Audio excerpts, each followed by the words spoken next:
In our local Ugandan setting, there's a phenomenon called esente ya kameza. It simply means that functional amount of money that a man leaves at home every single day on what should be a functioning table somewhere in the house. Could be in the bedroom or the living room, or in circumstances where the living room and the bedroom are one and the same. There's always that functioning table where a man must drop that coin, that note, for the functionality of their home every single day. Now, for the lady of the house, that says something about her and her ability to hold her own sway in as far as having her own finances is concerned. Now, times have come to a point where that phenomenon should be a talk of the past, that women should have their own independence in as far as accessing financial literacy, financial shots in the arm, or call it financial inclusion if we have to speak a little more English. Today, on the program, we're discussing financial inclusion for women. My name is Kasyate, Simon Kasyate. I have an interesting array of guests with whom we're going to have this conversation. One, I'll get into the bank, Housing Finance Bank, and discuss with folks in there. I have the head of products and I also have the head of microfinance. Now, products, I'm asking them predominantly if they have any products that will bring that desired financial inclusion for women. For the microfinance person, I'm asking them, are we starting with crawling before we can run? That before women can talk of full financial inclusion, at least there must be some microfinance shots in the arm that will enable them go the desired direction. And out of the bank, we will speak to folks that have already broken into the financial economy, women that have taken the quantum leap into entrepreneurship. Now, that trio will certainly give us a full helicopter view of the situation as it stands in as far as financial inclusion for women is concerned. Welcome to the program.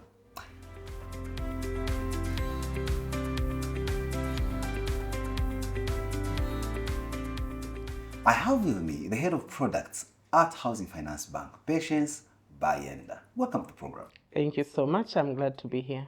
Tell me, now, we've certainly had the whole phenomena of financial institutions not necessarily tailoring many of their products to specifically attend to the need of that woman that needs to get into the money economy. What do you have under your sleeve, if at all? Thank you so much, Simon. And thank you so much for this opportunity to speak specifically about women. For a long time, women have been left off this conversation. Like you said, the men make the decisions, and many times the women actually the ones making the money, but the man is making the decision on where the money, how do we spend the money is up to the man. So we have a lot of historical issues as women in Uganda, and why the financial inclusion discussion is a really critical one. And Housing Finance Bank has taken it seriously. I know we'll get into the details later, but in brief, we have a whole proposition for women. Whether a woman is just starting out into business, trying to figure it out herself, or she's in school, or she has just started out in employment, she has been at the workplace for 2-3 years, or she's just even trying to figure out that kameza money you spoke about. What is the best way to stretch it to the final shilling? What it takes is understanding the woman. And the women are different, like I have said. It is a vast array. Our needs are different. Even as we sit here today, they're quite different. Yeah, and when it comes to products, it's about a solution. You talk to me, understand me, and solve my particular issue. Now imagine that woman in Uganda, she's not one, she doesn't have the same needs. The needs even evolve. The beauty with Housing Finance Bank is we can innovate with you, walk that journey with you. The decisions sit here in Uganda. It's a Ugandan bank. We decide as Ugandans what works best for us. So we are constantly innovating, talking to the customer that we want to solve for. And that is what our product management is about. Understanding the woman, what are her needs, what are the right solutions. So right now, I can speak broadly. It starts with how do I keep that money? And we have solutions for you in terms of how do you save, how do you invest, how do you grow the kameza? How do you grow that kameza? Because like you said, it is not a luxury for many people. It is what your home is going to live on. It's what sometimes even what the children are going to school on. And then when you need a hand, when that is not enough, Who do you go to? who do you go to? How do you access that money? So we are constantly innovating in that space, and we work with women all the time. And we are very excited today to have one of the partners that we have. Partnerships are key at Housing Finance Bank. This journey, you cannot walk it alone. There's always that elephant in the room, and which I believe is the common thread that weaves through the different types of women, as you possibly have articulated. And that's the fact that financial institutions, and not exclusive to you, Housing Finance Bank, will always look at giving a shot in the arm against collateral. Most women may not have that collateral to give, or even have the final say on what they can put forward as collateral. Specifically speak to that, because that's normally the thing that holds back even men from coming to financial institutions for a shot in the arm. Absolutely. Absolutely. It is much worse for the typical Ugandan woman. You find that even when it comes to things like inheritance, the inheritance will go to the males and the woman will be left out. And yet the children have been left to the woman to look after. So absolutely. And I can't say we have fully resolved that issue because it's not something that the banks can solve alone. But one thing that Housing Finance Bank has done, because housing is in our name and we must make housing a reality for Ugandans, we have to work around all those historical issues, the issues around land ownership that are really excluding women from owning land. And if you say collateral in the bank is a land title, you've left out the majority of women. We understood that. And we are now able to lend to women with different forms of collateral, including chibanja, including, and Annette will tell you about microfinance. We take all sorts of other forms of collateral. Your vehicle, you have a motorcycle. Your house utensils. No, we'll not take your shoes and clothes. Yeah, but if you're a business person, we are evaluating your business and what other assets you have. And we are able to take on all forms of collateral. We don't have a one size fits all because women are not the same. Their needs are different. So we are taking a vast array of collateral. It is not limited to land titles. It's the amount of money you want to take. Simon, I can lend to you 5 million shillings without taking security. Please don't give me But if you want 500 million, I will need a stronger thing to stand on. But you see, women start mpola mpola, right? And at that point, we can lend in the bank from zero security to where my fellow woman Annette is guaranteeing me, and the bank doesn't need to take security, to the point where I have now a land title. I just have an agreement. We will take that and walk that journey with you, and even help you title that land so that you can access even bigger loan amounts. So that is something we are solving constantly. There is still a journey for many women, and it will come down to how well are you also taking care of your financial records and everything else around lending, because it's not just the collateral. Many people, when they think about borrowing, they think, what is the collateral? But what will limit you from accessing loans in the bank, even before collateral, are your financial records. Now, as a bank, thank you very much. And women, Simon, you will learn women are the best when it comes to behavior. That's not an argument I'm willing to start now, because considering the panel has three women. Yourself are agreeing with me. But the data actually shows men can run away and go to the next village and start afresh. Women have that sense of responsibility, of community. They don't want to be embarrassed by banks knocking at their doors and carrying out their property. They pay back these loans. And when they can't pay, they are genuinely coming and saying, I am stuck now. How can they? Exactly. And that is what it takes with a banking partner. It is the conversation. That's from the bank, and it all sounds rosy and all that. How about we step out of the bank and listen to those in the actual grind? So with me, I have the Chief Executive Officer of the Uganda Women Entrepreneurs Association Limited, which has an interesting tagline. Listen to this. They say, a wealthy woman is a wealthy nation. Connie Kechembo, welcome to the program. Thank you, and good morning. Good evening, or even good night, depends on when you are Viewers. being watched. Patience here did wax lyrical about how incredibly the bank is working to sort out what for the most part are some of your biggest challenges.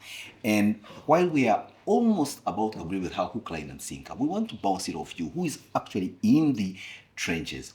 As the Uganda Women Entrepreneur Association Limited, you've been flaunted as one of the best partnerships that the bank is having in as far as doing what they do best, which is finding the best solutions for financial inclusion for women. Now, I want to know from your end how this partnership is going in as far as getting the right policies that actually do work, or in ensuring that the bank begins to look at you in the prism through which Patience has mentioned, to ensure that, yes, there may be a journey to walk, but at least so far, so good. What's the reality on the ground? Thank you so much. And I must emphasize that Uganda Women Entrepreneurs Association partnership with Housing Finance Bank has been real. We have had an opportunity of the women that we lead demanding, pushing us to get services from Housing Finance Bank. And for us, that is what we want to see, that the women are ready to move away from the Kameza and they're ready to improve their businesses and to make money. Like rightly you said, we believe that for women, for this country to be at a different level, the women must have the wealth, must have the resources, must run the businesses and run the businesses very well. For the last 38 years, when we're established as an apex association in this country that brings together women in business, we have been able to impact to over 6.3 million women in this country. Across the country, we are now in 119 districts. We call them chapters. And that footstep, that grassroots presence is what the partnership we have with Housing Finance Bank is enjoying. That you will go in every corner of this country, you'll find a woman who is doing business and you're able to relate them. So continuously, we are convening, we are encouraging women to come together into women platforms. And the platforms is the only way the Housing Finance Bank and other financial institutions that can tap in and be able to have a conversation about the Kameza financing or beyond and talk about financial inclusion. Now, the financial inclusion aspect is really trendy, it's new, but it brings in on an aspect of digitalization in a way. Do the women embrace the new environment on how to save their money, on how to increase their money, and navigate into many other things. One of the products, listening to our colleague from Housing Finance Bank for Patience, one of the products that you will offer to this country and the women is digitalization and marketing opportunity. We have what we call Isoko. Isoko is a Swahili word. It's a market space. But It's on the internet, I saw. We need to now run away from coming to the hall, to Housing Finance Bank, in the banking hall. We are busy, we have children, we are caretakers, but we have businesses. So I need to transact in my room, in my kitchen. When I'm digging, I can be able to get an order and send my Irish to Kampala. If I'm in Kabale, I don't have to be there. So what I spoke product that have put aside for the women is to enable them use their smartphones, talk about the products, but not just the products, be able to network with other colleagues. We have now allowed men because of equality issues. We believe that we have to work alongside the men. So as you will, You just want to be equality, inclusion, participation, but we work alongside the men. We believe in men engage. We can't bring out the girl child and a woman to do business without the men. We believe that they still have a very big influence in the way we do business. right there. If I may just interject, Connie, there is the elephant in the room that I just mentioned with Patience, the ability for a woman to have sufficient collateral. But beyond that, there are other societal and cultural shackles that, for the most part, also impede women's ability to be financially independent. As an apex body bringing women entrepreneurs together, how are you navigating the murky waters of prejudices? You can say, when a woman gets money, would she be manageable? That woman has now become chakra saja. They give you all sorts of monikers and names that for the most part are derogatory, and yet they actually speak to the fact that you're being financially independent and yes, wealthy, which would also mean a wealthy nation. Yes, I hear you very well, but the fact is that we are still having a very big challenge on issues of social norms. And one of our mandates, as you will, we do what we call advocacy. We have tried to create awareness, and why we engage men, because some of the issues around men that are prohibiting us to exercise our rights to do right businesses. So the issue of social norms is a real issue, and we need to tackle it. This is not just one institution that can handle it. We need collective involvement. We must be clear and say this can't work. An example, if a woman wants to get collateral, to access financing and doesn't have collateral, sometimes we go to our men to support us in that way. But the men have made it very hard for the women to access financing. No, it is becoming very hard. And these are social norms that women should not belong, women should not own, women should not do this. But we are increasingly seeing the women going over the ladder. We have seen more women owning houses, and this is not something that I'm talking about. The statistics are there with housing finance. For Patience and Annette to have the position of the hold in the bank may have been as a result of your successful advocacy to ensure that the head of products in a bank like Housing Finance Bank, if they must have women on board as clients, they must have a woman in charge so that woman-to-woman talk can bring in the right client. And Simon, if I could just chip in, you will be amazed if you came to Housing Finance Bank. The level of inclusion, it has all the way from the board. You see women from the start of leadership, the board is almost 50-50. Women, men, management, 50-50. Staff, we might even be 60. I have a feeling it's actually Yes. And that is why the bank is taking the strides it's taking. That's the reality. Let's go down to Annette, another woman from the bank. Annette, you are the head of Microfinance, and the full name is Annette Sebugwao. Yes. One of your biggest partnerships is with UL, Connie here, and one would love to know from your end how these partnerships are promoting this whole phenomena of financial inclusion, if we are looking at it from the prism of microfinance. Are we saying that an individual woman just walking into the bank in her own right without belonging to an association, or not belonging to a circle, or not belonging to a group or savings group, may not necessarily find a red carpet rolled out for them to enter your bank? Okay, Simon.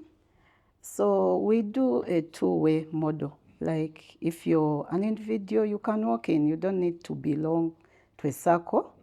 But why we encourage, or why are we going into partnerships? One, it's about inclusion, so scaling. So if I'm handling one person at a time, like if, for example, if I'm a salesperson and I'm going door to door, it will take me months to get 1,000 women. But yes, to get to my target.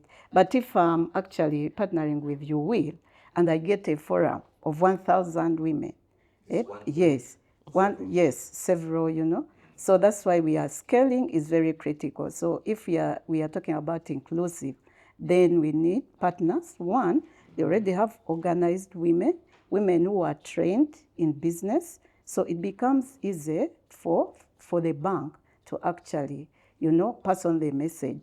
And the women already know what they want. So the needs are very clear to them. So they will actually easily on board. Then next is innovation. We may be in the bank there thinking that this is what the woman wants. But these people talk to the women every day. Almost, yes.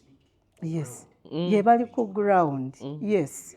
Yes, they're on ground. As we may be a bit, thinking about products which may not actually work. But when I come to you, Will, we talk, we interface, we shall get there. We shall get in innovations. Sometimes we also do it, actually partner with fintechs.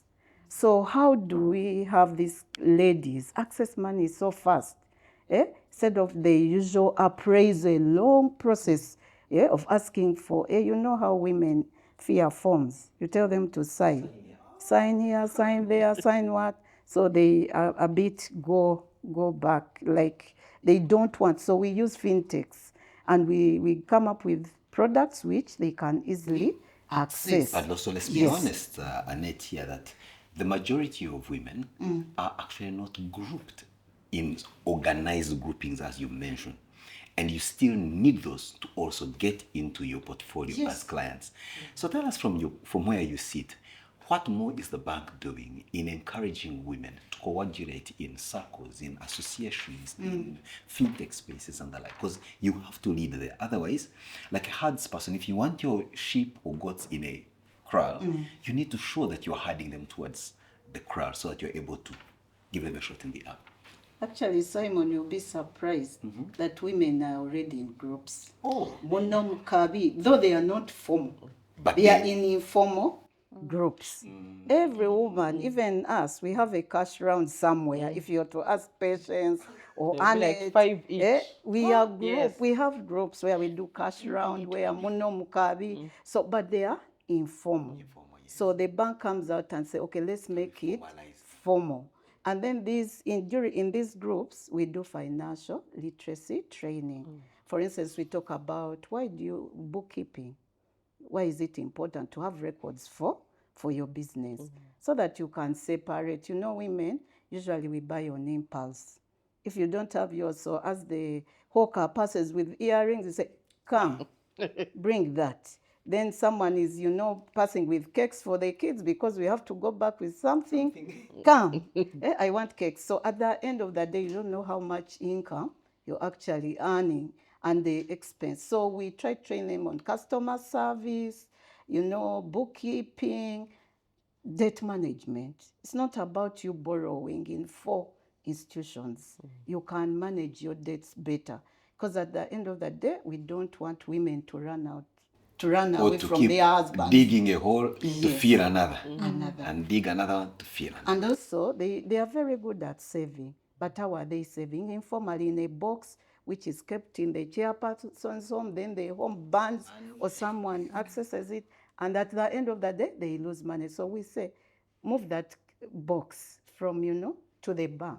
And we have a platform where they can send direct, even withdrawing and approving loans, they can do. So that's what we are doing to make it more formal.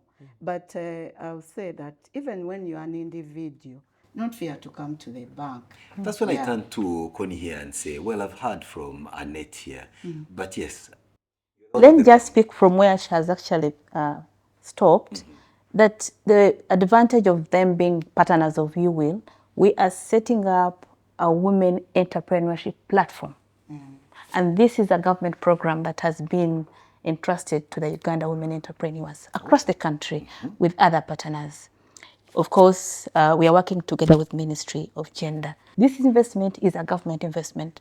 So Annette and the team, they're actually privileged to associate with You Will, because the solutions are going to be with us. What you're asking? That's a futuristic answer. Every woman must join a platform for the country to be planned for you. Absolutely. You just answered a question that I was dying to ask as we conclude, which is, beyond getting credit from these wonderful, I don't say philanthropic, they are business people, let's be honest. We are business people as well. So beyond just getting their money, you have explained to us that they not only give you money, but they come and work with you.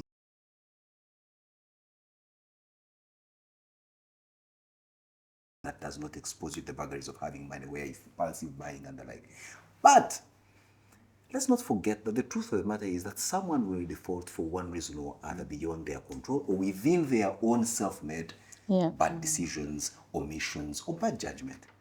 When the rubber hits the road in that direction, who do you come in? Do you come in to save, or do you just hand them over and say, oh no, you're on your own? We have mentors who are mentoring our business women entrepreneurs out there, but the aspect of counseling is fundamental. Entrepreneurship, if you know very well, is a lonely journey. You need someone to talk to. And on a weekly basis, we have breakfast meetings, we have engagements and network opportunities where the counseling can take place. That's before the men start saying, Yeah, because they are there in groups. it's not just Ugambo, we are actually meaning business, because you may be planning to buy some raw materials for your, say, hatchery or whatever you're doing, and somebody's trying to put you in a wrong direction. But that little gospel you're talking about, you get to know that there's a right supplier who you can go the right way. Many times women don't know what to do, and they're overcharging them. An example, when women are registering their businesses, the middle people, the middlemen, incidentally, the main word comes in, they charge them 600,000. Middle woman. And this is the whole thing we are trying to fight. Demystify. Exactly. They charge 600,000. And yet you the can registration have is affordable. And we want, imagine the head of registration of companies in this country. It's a woman. yes, so that's a very small example. Yes, so again, it comes back because being convened together in groupings, in platforms that we are trying to set up across the country together with the Ministry of Gender will be a solution for women to have a peer learning together. Two joint ventures, access financing jointly, then you get bigger and bigger. You're able to do a lot more than when you do it individually. And I'm very proud about the partnership we are engaging the financial institutions. Forget about those guys, the other guys. Why she thinks she's the best in the market. And that's when I turn to questions. So we've listened to the whole, you spoke broadly. Now let's get down to the specifics.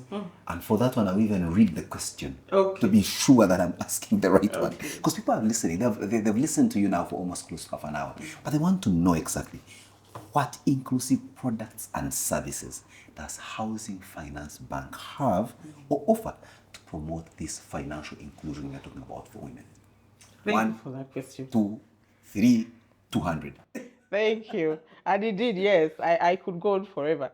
Yes, because like you can see the inclusion question, it will take a lot to reach everyone. One, in terms of the product offering, we have 3 solutions for women that I spoke about. To lend to an individual woman, a woman in a group. If we are in a group like this, and I can guarantee, Connie, we can give you the loan so that each of you is doing business, but you're holding each other accountable.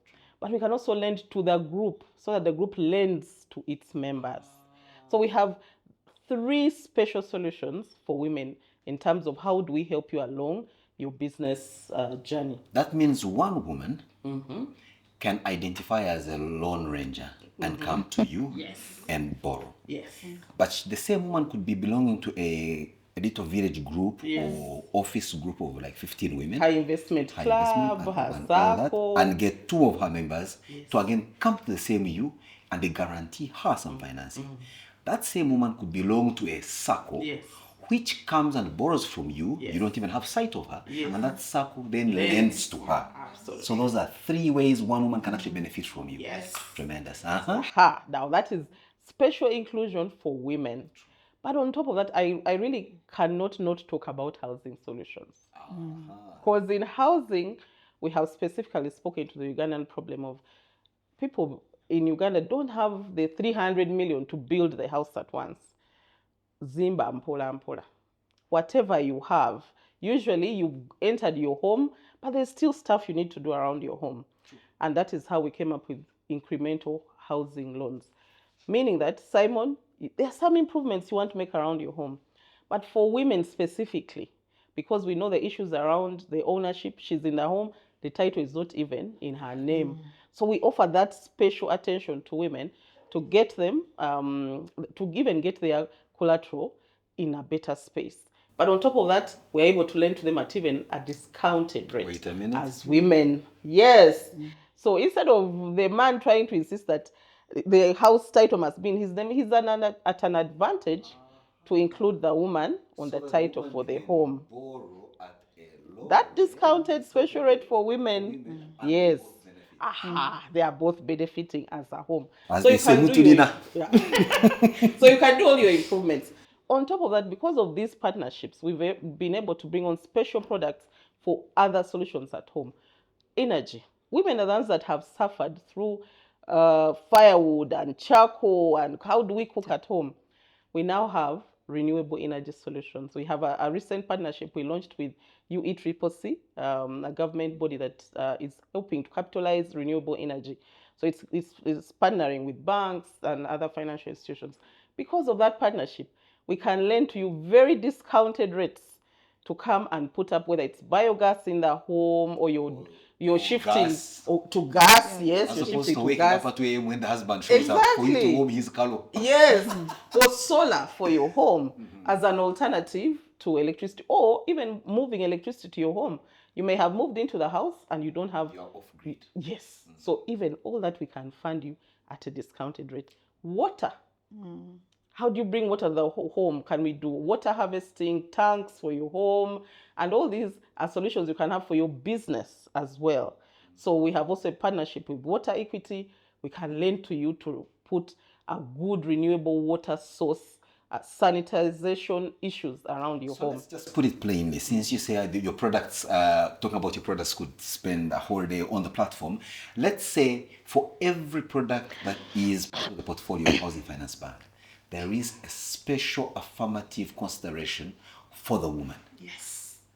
Yes. And please remember, it is important for us, we don't just want to give you financial solutions without the added services that Annette and Connie spoke to. So for all these, the partnerships are important. We want to walk the journey with you. If we don't teach you these financial management principles, the loan will probably also go bad. Yeah. The day you borrow is your happiest day. Yeah. The day someone comes knocking. And it's usually different teams. The ones that give you the loan and the ones that come to collect it. So we don't want you to get there. So we walk that journey with you. Today you may be able to access 5 million because of a few issues. And if we continue to train together, by next year you're probably able to access 10 million shillings. And indeed, like the tagline for you, you're then growing the entire nation. Wow. So we work the non-financial, the advisory services are put for us. In the bank, we call Annette Musomesa. She does more teaching than selling of loans. Of loans. Yes. And that's why I turned out to Musomesa as we conclude to give us your final word, especially on us understanding what microfinance actually does mean. When you say you're head of microfinance at the bank, what is micro and where do we stop being micro and start being considered mid or macro? Thank you so much. So in maybe my local language, I'll say microfinance is omuntu wa bulijjo. Those low income earners. When you look at, you're saying, I'll give examples, border riders, people in markets, small scale farmers, their incomes are really low. So different financial institutions have different definitions of who a microfinance customer is. But when you look, generally you'll see most of these businesses, they are in businesses which are run by themselves and family members. Either you have a cousin, and the employees, the number of employees do not exceed 5. Yes. You look around and see such business, a retail shop, can you employ 10 people? It is maybe you can have 10 and your dependents. yes, you and your spouse. If you're in the market and you have a store, more likely you're alone. Or your children will come occasionally the when you're on children holiday. come when maybe you lose someone and you go for burial, they come and sit in for you. That is now the real definition of microfinance. But there's also a perception that maybe these people are poor. They are not. Actually, they have money. They just need guidance. Now, in the bank, we have an approach. They have money, but they do not know how to spend it. Not how to even so that they can run out of it and then ask for Actually, more. when you interact with the microfinance people, they have very good plans. Wow. Sometimes it's only that they are borrowing at very expensive rates. Oh, yes. Maybe in their circles, they can borrow at 10% per month. So it drains their incomes. But they have very good plans. They know when the kind of house they want to build, the other sources of income like rentals. So really it's an interesting segment. Yes, understanding them, and majority of Ugandans, of the population is under the micro segment. These are people you find, they don't have, titles. They are buying chibanja and it is like maybe 30 by 40, you know. You can So they barely are stretch very your leg before small. you get Now, someone if I else's tell place. you, Simon, build your house on a 30 by 40, saying Annette is, I think, running mad. I cannot, but they do build. And by the way, you find that they also struggle to take their kids to school, take but them they anyway. want, in the schools they can afford, not the high end where you're paying 2 million. They can adopt government schools, cheaper schools, or private, which are cheap, and they pay in installments. So really that segment exists, but what can define them is the activities they are in and the number of employees, maximum 5. And they are usually family members. If it is a husband, works with the wife. If it's the wife, the children, you get a cousin from your village. I go to my village, I get a cousin to come and support you, assist. also be Yes, part of the holding yes. system. So that is that's what how I can define. But it's a very interesting segment. Very, doubt about and it. with very good testimonies. Maybe Connie can tell, they have testimonies. They are very appreciative. And that's when where you now I touch jump in to them. bring in Connie on board as we conclude and say, okay, Connie, now I'm going to speak, I don't know whether hypothetically, but I am looking at best case scenario. The women are so empowered, your associations are huge and empowered, and indeed women have become so wealthy, so our nation is wealthy.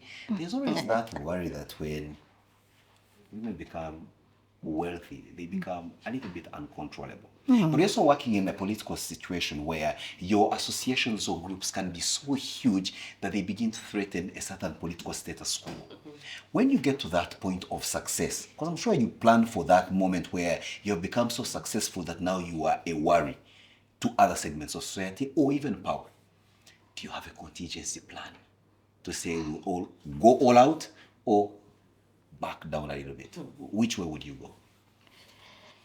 Well, when I joined this association 8 years back, I was coming from a purely civil society space, and we believed so much in engaging government in terms of policies and push our agenda to the bottom line. And one of the things we've been talking about, we need economic independence, equity issues for women. So as you will, when we see the women coming up, it's our pride. So the story I wanted to tell you is that when I joined, they told me one thing. For us, we talk about money. Don't tell us anything else. And I was like, money? For us, we are seeing policies are not okay. There is a gap here. Not implementation is challenge. No, Kwani, it's money. Don't tell us about your paperwork, your policy. Your what? Money. Yeah, it was about money. And cent. It's money. How much is in the pocket? Yes.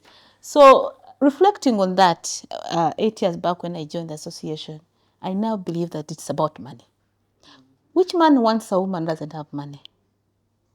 Your children, look around yourself, your environment, where your children will live. It's about money. You need to go to Annette and get the money. And those are things we want to see, that even when the woman has succeeded to where we think that you think she has succeeded, because why are you counting my money anyway? Wow. You haven't succeeded. People are billionaires. Money is not in it, has never top the ceiling. Yes, but also the beauty that I wanted to share now is that we have seen the core and the cream of the women that has gone through you will become concrete mentors, real mentors. So they inspire us. They give back. We have seen they are trying to see that we keep on track, encouraging every woman to get into the radar of making money. And they are honest. The many examples they can give. Nina Interiors, all these ladies told us they resigned their jobs. They used to be secretaries, most of them secretaries in the bank, secretaries of governor and all that. They left and went into the business. Mama Mbire, our patron who started the association, she was a role model with the first shop on Kampala Road. That whole road was Indians. There was only one black woman with a business there. She cut all her Irishes, started growing flowers. And they were like, this woman is mad. There was no florist in this whole country. She was taking on all the Uganda, they called Uganda what? Forest Authority. No, Uganda hotels at that time. She was the one supplying flowers, natural flowers. So again, from the knowledge I've got from her, she always tells women, get where there is a gap, There was no one, and she went and cut her Irish and grew flowers in Kabale. They said this woman has run mad. But here we are, because of her vision, 6.3 million women inspired, benefiting. If you haven't been inspired by this conversation, well, I do not know what you'd wait for to be inspired, but I must tell you a personal admission. I have held countless interviews in my over 25 years of journalistic career. Never have I had an all-woman panel that have left my jaw dropped to the ground and in so much belief and awe of exactly what they do to transform people. Perhaps I must admit, maybe that's what Housing Finance Bank TV is all about. Transforming lives, but most importantly, educating you that Housing Finance Bank is not just a bank about housing. There is a lot more in store, and if you stay with us on this series, you'll get to understand that, in fact, beyond the products and services, banking is no longer about deposit, withdraw, credit. It's actually a life-saving engagement.